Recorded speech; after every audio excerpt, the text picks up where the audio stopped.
कधी तुम्हाला असं वाटलंय का की तुम्हाला नको असलेला किंवा तुमच्या तोट्याचा विचार किंवा तुम्हाला डोक्याला सुन्न करणारा विचार, एकच विचार सतत तुमच्या डोक्यामध्ये येतो आणि अक्षरशः तुमचं डोकं सुन्न व्हायला लागतं?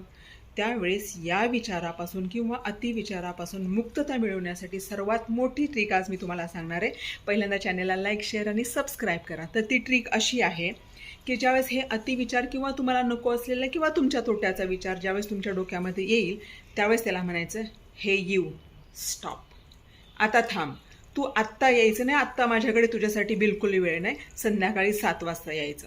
आणि मग संध्याकाळी 7 वाजता तुम्ही एखाद्या आसनावर बसायचं आणि आसनावर बसल्यानंतर डोळे बंद करून त्या विचारावर पुन्हा विचार करायला सुरुवात करायची आहे. म्हणायचं, हा बोल, काय म्हणत होता तू मगाशी? 10 मिनटं वेळ आहे तुझ्याकडे. याच 10 मिनटामध्ये तू माझ्याशी बोलायचे आणि लगेच गेट आउट व्हायचे. 10 मिनिटानंतर पुन्हा त्या विचारातून बाहेर पडायचं आणि पुन्हा जेव्हा किंवा त्या 10 मिनिटानंतर विचार आला की म्हणायचं, now you have to go. आत्ता यायचं नाही, उद्या संध्याकाळी 7 वाजता तुझ्याकडे वेळ आहे. कसं काय मग? आहे की नाही फायद्याची गोष्ट? आहे की नाही?